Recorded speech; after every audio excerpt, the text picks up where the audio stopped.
بسم الله الرحمن الرحيم. واعلم بأن أبي حنيفة جاءت روايات غدت منيفة اختار منها بعضها والباقي يختار منه سائر الرفاق فلم يكن لغيره جواب كما عليه أقسم الأصحاب. واعلم جان لیجئے بأن عن أبي حنیفہ کہ امام ابو حنیفہ رحمہ اللہ سے جاءت روایات بہت ساری روایتیں آئی ہے غدت منیفہ جو بہت نمایاں ہو گئی ہے.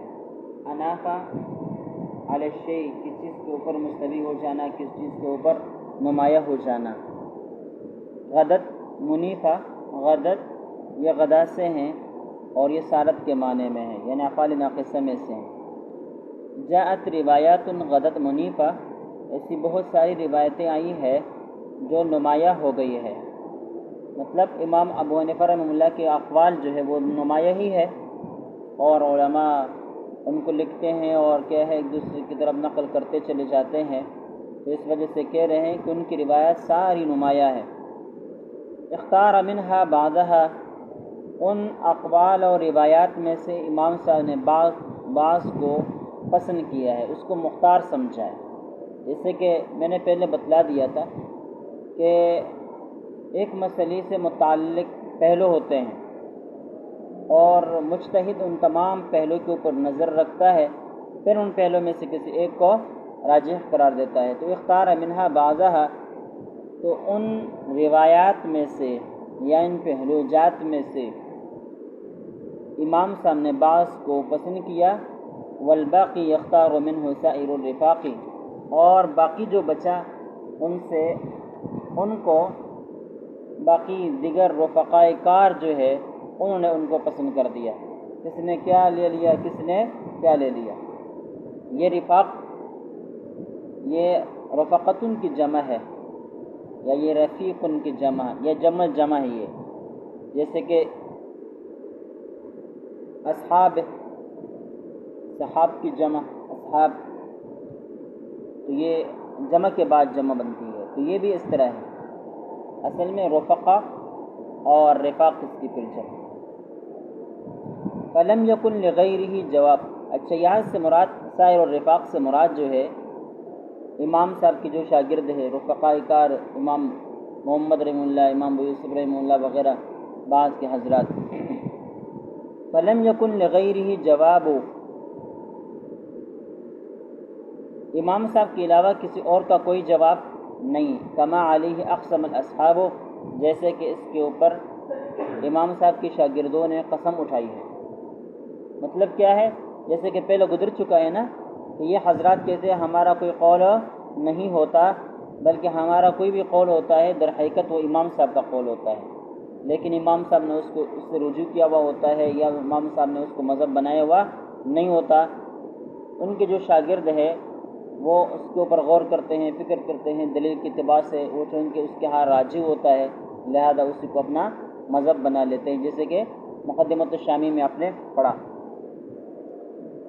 اصحاب کا لفظ استعمال ہوتا ہے، اصحاب ثلاثہ کا لفظ استعمال ہوتا ہے امام ابو حنیفہ، امام ابو یوسف، امام محمد رحمہ اللہ کی طرف. اور اگر امام صاحب نہ ہو تو پھر ان کے علاوہ جو امام صاحب کے شاگرد ہے خصوصاً امام ابو یوسف، امام محمد رحمہ اللہ، امام زبر وغیرہ، ان کے لیے لفظ اصحاب کا استعمال ہوتا ہے.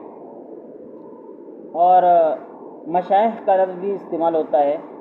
تو یہ وہ متقدمین حضرات ہیں جنہوں نے امام صاحب سے روایت نہیں کی، یہ امام صاحب کے شاگرد نہیں ہے.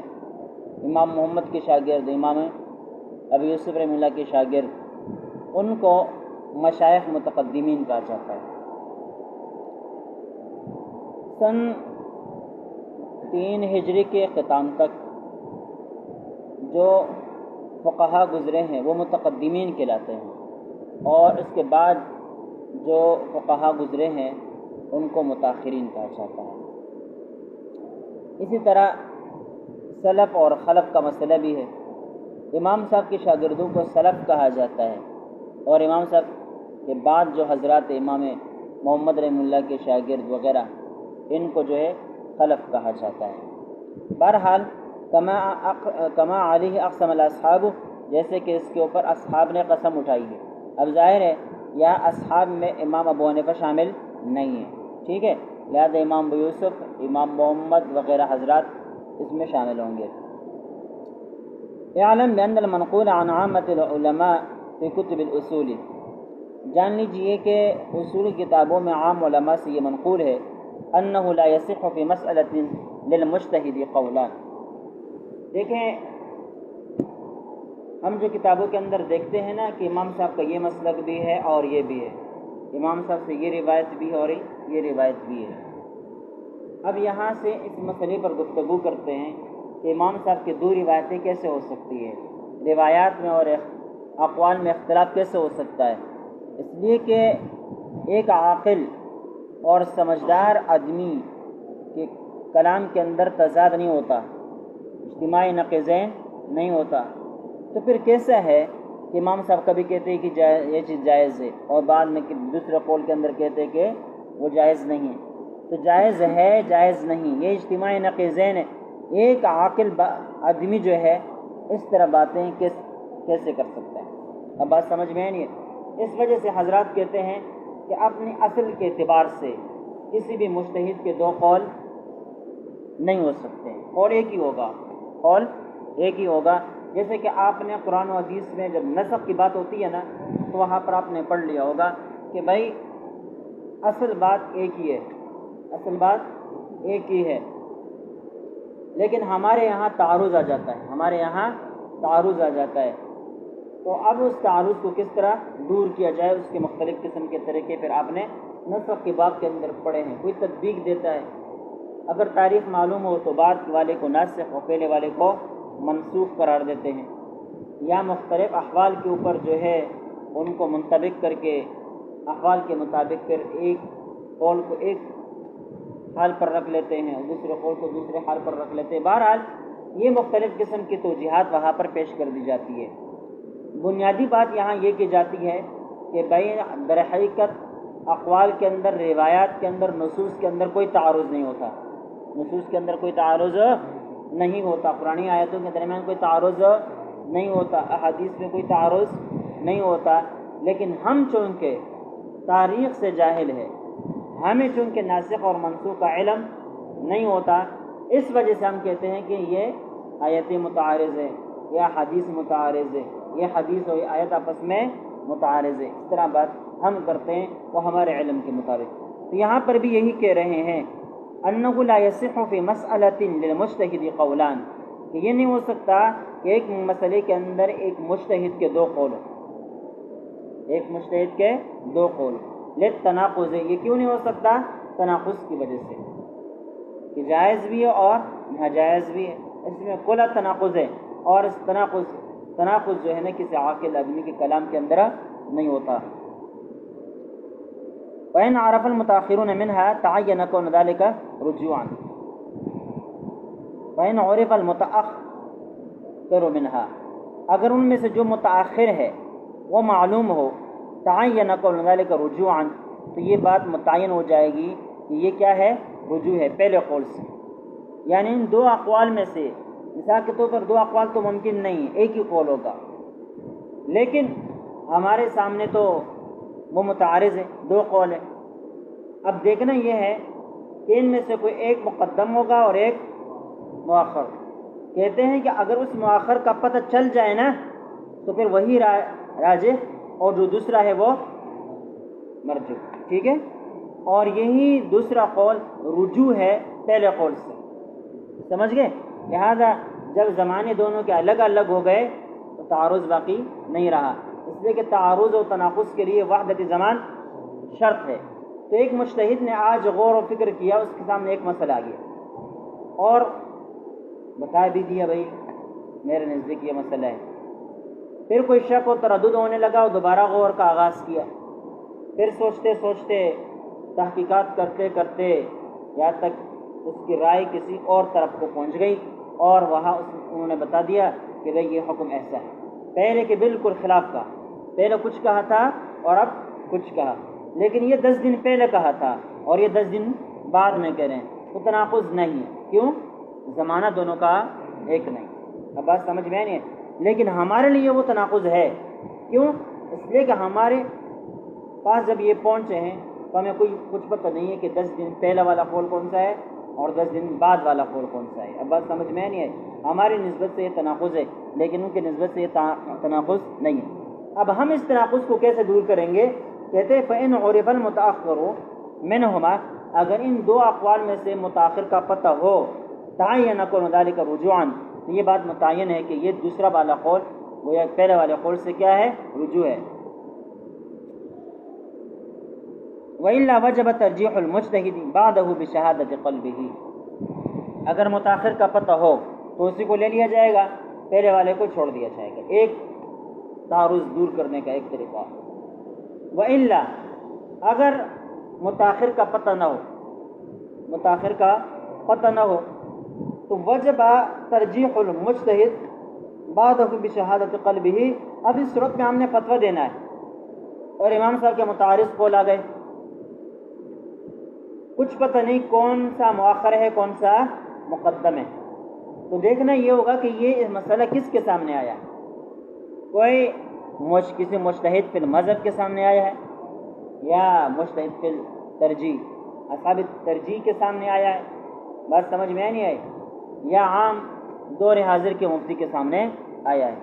تو کہتے ہیں کہ اگر وہ مجتہد فی المذہب کے سامنے وہ مسئلہ آیا ہو، یا اصحاب ترجیح میں سے کسی مجتہد اور مفتی کے سامنے وہ مسئلہ آیا ہو، تو کہتے ہیں وجب ترجیح المجتہد بعدہ بشہادت قلبہ. اب مجتہد پر لازم ہوگا کہ وہ اپنی دل کی شہادت سے کسی ایک قول کو ترجیح دے، کیونکہ دلیل تو امام صاحب کا جب مذہب ہے. اب بات سمجھ میں آئی نہیں ہے، ظاہر ہے صحیح ہوگا کہ اس دلیل کے اوپر ہی اس کی بنا ہوگی، لیکن چونکہ کسی کی ایک کی تاریخ کا پتہ نہیں، کسی ایک کی تصحیح کا پتہ نہیں، تو اس صورت میں جو مجتہد نوعیت کا مفتی ہے وہ اپنی شہادت قلبی کے ساتھ، جیسے کہ حدیث میں ہے نا، استفت قلبک، دل سے پوچھو، دل سے پوچھو، اس لیے کہ بڑا مفتی انسان کا اپنا ضمیر ہوا کرتا ہے. اب بات سمجھ میں نہیں ہے. وَإِنْ أَفْتَاكَ الْمُفْتُونَ، اگرچہ آپ کو مفتیان کرام فتوی بھی دیں لیکن آپ اپنے دل کو مطمئن کریں. اب بات سمجھ میں نہیں. تو یہی مطلب ہے کہ اس صورت میں جب مجتہد آپ درمیان میں پھنس گیا کہ بھئی اس پر فتویٰ دے یا اس پر فتویٰ دیں، اب اپنے ضمیر کو مطمئن کرے، جس طرف اس کی ضمیر کا رجحان ہو جائے اس کے مطابق فتویٰ دیں. کما فی بعض کتب الحنفیۃ المشہورہ، جیسے کہ بعض حنفی مشہور کتابوں میں یہی ہے. وفی بعض کتابوں میں یہ ہے انہ ان لم یعرف تاریخ، اگر تاریخ کا پتہ نہ ہو کون سا مقدم ہے کون سا مؤخر ہے، تو پھر دیکھنا یہ ہوگا فإن نقل في أحد القولين عنه ما يقويه وهو الصحيح عنده وإلا لا. اب دیکھنا یہ ہوگا کہ ان دو اقوال میں سے کسی ایک قول کے ساتھ کوئی ایسا قرینہ پایا جاتا ہے جو اس قول کو راجح کرا دیتا ہو، مضبوط مؤکد کر دیتا ہو. اگر کوئی خارجی قرینہ ایسا پایا جاتا ہے، مثال کے طور پر الفاظ کا زور، تو اس صورت میں جس قول کے ساتھ اس قسم کے الفاظ پائے جاتے ہیں، خارجی قرینہ پایا جاتا ہے، پھر اسی قول کو ترجیح دی جائے، وہی صحیح قرار پائے گا. وَإِلَّا لَا، ورنہ اب دیکھنا ہی ہوگا. وَإِلَّا، اگر کوئی ایسی صورت نہ ہو، مثال کے طور پر کسی ایک قول کے ساتھ کوئی خارجی قرینہ نہیں پایا جاتا جو اس کو ترجیح دیتا ہو، جو اس کو مؤکد کر دیتا ہو، جو اس کو مضبوط کر دیتا ہو، تو پھر کیا کرنا ہے؟ پھر یہ کرنا ہے، 3 صورتیں ہو سکتی ہے. یہ مسئلہ اگر ایسے عالم اور فقیہ کے سامنے آیا ہو جو اجتہاد فی المذہب کے مرتبے تک پہنچا ہو، تو پھر کیا ہے؟ رجح بما مر من المرجحات، تو اس پر لازم ہے کہ جو مرجحات میں سے جو صورتیں پہلے گزر چکی، ان مرجحات سے کام لیتے ہوئے کسی ایک قول کو ترجیح دے. ان وجدہ، اگر وہ ان مرجحات میں سے کسی وجہ ترجیح کو پا لے تو اس کے مطابق پر پھر جو ہے کسی ایک قول کو ترجیح دے. وَإِلَّا يَعْمَلُ بِأَيِّهِمَا شَاءَ بِشَهَادَةِ قَلْبِهِ، ورنہ اپنے دل کی شہادت اور گواہی سے جس قول پر چاہے وہ عمل بھی کر سکتا ہے، وہ فتویٰ بھی دے سکتا ہے۔ لیکن یہ کون؟ جب یہ مسئلہ فَإِن وَجْدَ مُتَّبِعٌ بَلَغَ الاجتہاد فی المذہب، کہ بھائی ایسا آدمی پایا جائے جو مقلد ہے، متبع مقلد، اور اجتہاد فی المذہب کے درجے تک پہنچا ہوا ہے، تو اس پر یہ لازمی ہے کہ وجوہی ترجیح میں سے جو گزر چکی ہے، ان وجوہات ترجیح میں سے کسی ایک کے ذریعے سے یا کئیوں کے ذریعے سے کسی ایک قول کو راجح قرار دے دے اور دوسرے کو چھوڑ دے۔ اگر اس کے سامنے کوئی وجہ ترجیح کسی ایک قول کے بارے میں موجود نہیں ہے تو پھر کیا ہے؟ جس پر چاہے عمل کر سکتا ہے، جس پر چاہے فتویٰ دے سکتا ہے۔ نمبر 1۔ نمبر 2، وَإِن كَانَ عَامِيًّا، اگر یہ مسئلہ کسی عام آدمی کے سامنے آیا ہے، ایک عام آدمی ہے، اس نے جو ہے نا شامی اٹھائی اردو کی، اور اس میں کیا ہے؟ ایک مسئلے کے بارے میں 2 اقوال۔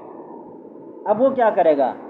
کہتے اتبع فتوى المفتی فیہ الاتقى الاعلم، اس معاملے میں پھر عامی انسان کے اوپر لازم ہے کہ جو زمانے کا متقی و پرہیزگار اور بڑا عالم اور مفتی سمجھا جاتا ہے، اسی کے قول پر وہ کیا کرے؟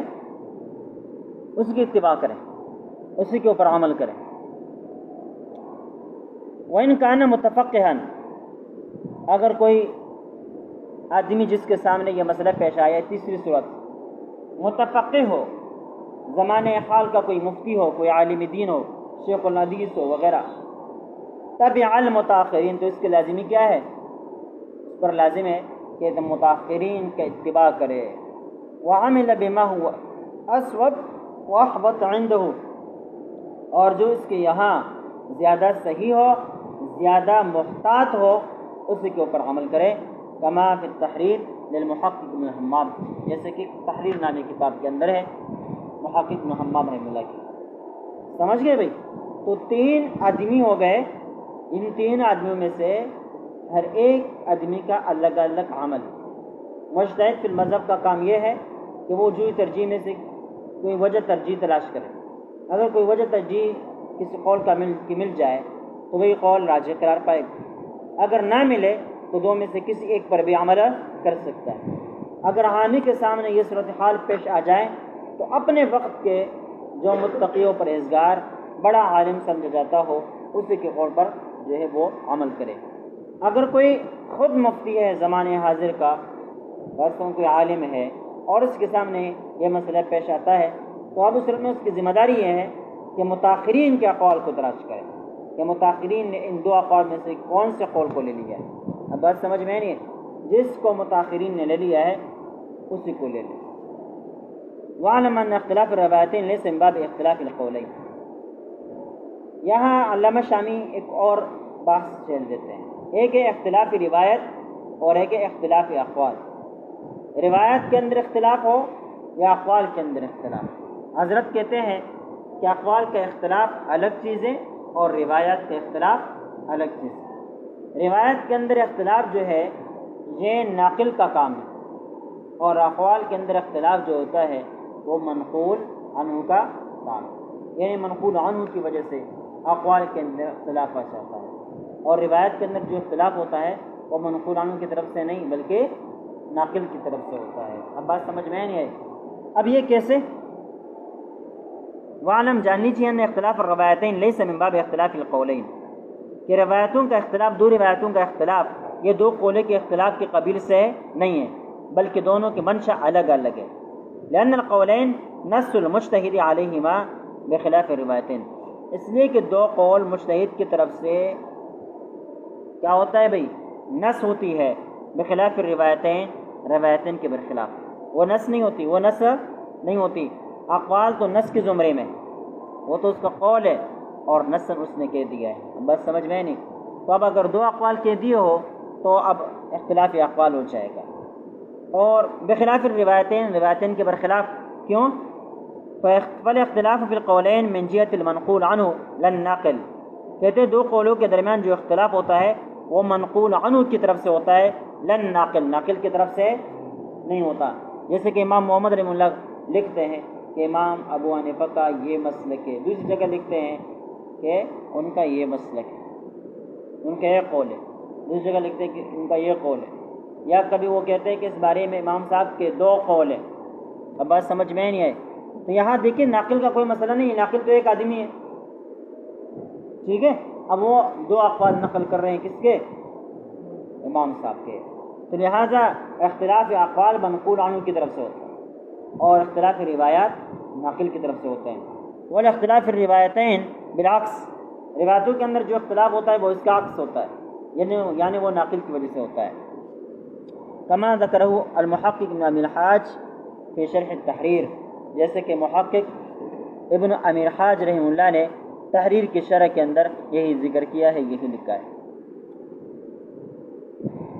لیکن ذکر بعدہ عن الامام ابی بکر البلغی فی الدرر ان الاختلاف الروایہ عن ابی حنیفہ من وجوہ، لیکن اس کے بعد انہوں نے امام ابو بکر البلغی کے حوالے سے ان کی کتاب الدرر سے نقل کرتے ہوئے یہ کہا ہے کہ امام صاحب سے روایتوں کے اندر اختلاف کئی وجوہ کی بنا پر ہوتا ہے. یہاں پر انہوں نے نام ذکر کیا عن امام ابی بکر البلغی. محاشی نے اس کے اوپر لکھا ہے کہ بھئی اس کے نام سے کوئی آدمی فقہائے حنفیہ میں نہیں گزرا. اس وجہ سے صحیح یہ ہے کہ یہ عبد الرحمن بن ابی بکر ہے اور البلغی کی جگہ پر یہ العینی ہے. کیا ہے؟ العینی ہے. اور یہ شخص فقہائے حنفیہ میں سے گزرا بھی ہے اور جو ہے ان کی کئی تصنیفات بھی ہے. اور انہوں نے یہ درر نہیں ہے، اصل کتاب غرر ہے، لیکن یہاں پر درر نام، تو انہوں نے درر کی شرح لکھی ہے. بہرحال کہتے ہیں اختلاف الروایت عن ابی حنیفہ من وجوہ، امام ابو حنیفہ رحمہ اللہ سے جو روایت میں اختلاف ہوتا ہے نا، اس اختلاف کئی وجوہات. منہا، پہلی وجہ الغلط فی السماع، سننے میں غلطی ہو گئی. کما یجیب بحرف النفی اذا سئل عن حادثۃ، مثال کے طور پر کہیں یجیبہ، مثال کے طور پر وہ جواب دے رہے ہیں بحرف النفی، نفی کے ساتھ، اذا سئل عن حادثۃ، جب امام سے کسی مسئلے کے بارے میں سوال ہو جائے. ویقول، اور وہ کہے لا یجوز، لا یجوز کہے.